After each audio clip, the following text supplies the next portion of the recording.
Le labyrinthe, c'est une situation cérébrale ou cyclique que vous allez vivre, tout le monde va la vivre. C'est que quand votre cerveau arrive en couche 5C, le mouvement, le dynamisme naturel ne veut plus rester du côté gauche, il veut aller du côté droit. Alors, entre la gauche et la droite, il y a un espace qui est tenu dans notre organisme par le corps calleux et ses millions de fibres, et vous le voyez par la flèche. Vous voyez, regardez le tzadé final 900. Puis vous avez une flèche qui va vers Kof. Eh bien, cette flèche, c'est le labyrinthe. Ces grands départs existent dans l'histoire du monde. Le départ d'Égypte d'Israël, c'est un passage de tzadé à Kof.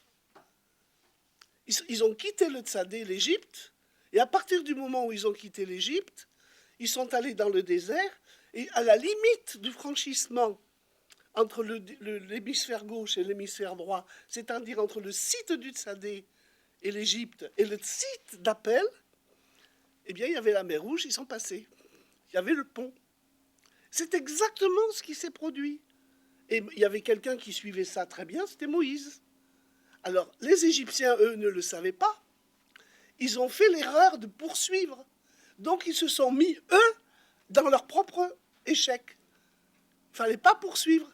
Mais ils ont cru qu'ils avaient le droit de rattraper les fuyards. Je dis labyrinthe parce que c'est l'expression qui a été utilisée d'abord par les chrétiens. Vous avez le labyrinthe de Chartres.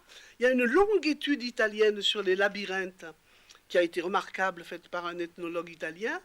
Il appelait ça le livre des labyrinthes. Curieusement, les Hopis, qui ont un grand sens du labyrinthe, ont appelé ça le labyrinthe. Alors je me suis dit que je ne pouvais pas inventer un mot mieux que celui qui était employé par tout le monde. Et on dit labyrinthe. Dans la Bible, on ne dit pas labyrinthe. Eh bien, on dit Nazareth. L'homme du tzadé. Et Jésus, quand il est le chemin de croix, c'est un labyrinthe. Il est nazaréen. On dit il est nazir. C'est-à-dire Nun, l'homme, tzadé du tzadé, a son énergie qui veut aller vers Resh.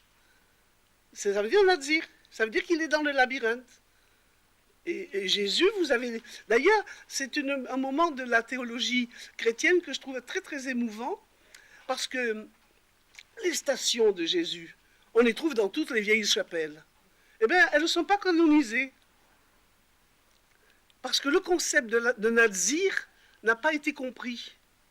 Alors, la théologie ne l'a pas intégré comme forme canonique. C'est très émouvant, je trouve.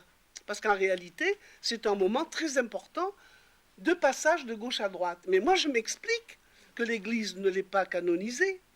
Parce que l'Église, où est-elle dans la structure? Elle n'est pas du côté qui sait. Elle est du côté qui fait. Elle est latine, elle n'est pas sémitique. C'est le nord de la Méditerranée, ce n'est pas le sud. Alors l'information n'est pas la même. Ça ne veut pas dire que l'information est mauvaise, ni qu'elle n'est pas utile. C'est simplement, elle est là et pas là-bas. Alors si elle n'a pas l'information, elle n'a pas non plus le concept. Et ça, c'est une des choses les plus étonnantes que j'ai pu observer en regardant les structures et les traditions, parce que je me suis aperçu que les traditions manquent du concept qui correspond au manque topologique de leur situation. Elles n'ont pas le concept. Par exemple, il y a des petites tribus qui ne peuvent pas compter jusqu'à 10. Elles ne peuvent pas compter jusqu'à 10 parce qu'elles sont trop éloignées de l'ère du langage et elles sont dans des régions où les résonances n'arrivent pas, donc ils vont compter jusqu'à 4 ou jusqu'à 6. Ils ne peuvent pas compter plus. Et c'est très émouvant de voir que la localisation topographique, qui est une localisation structurale, eh bien elle a son fantôme acteur, comme je vous disais, elle agit.